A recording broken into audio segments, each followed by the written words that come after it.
Hi!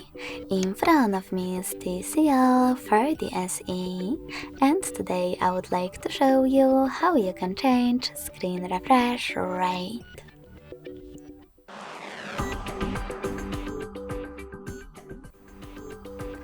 First of all, go into Devices Settings and scroll down just a bit to access Display.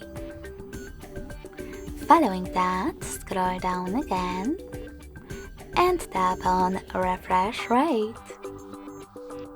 Now apply the best option for you by clicking on it. In my case, super high refresh rate. So when I do that and go back, I can see that screen refresh rate of my device has changed. Thanks so much for watching. If you enjoyed this video, smash that like button, comment, and definitely subscribe. Bye!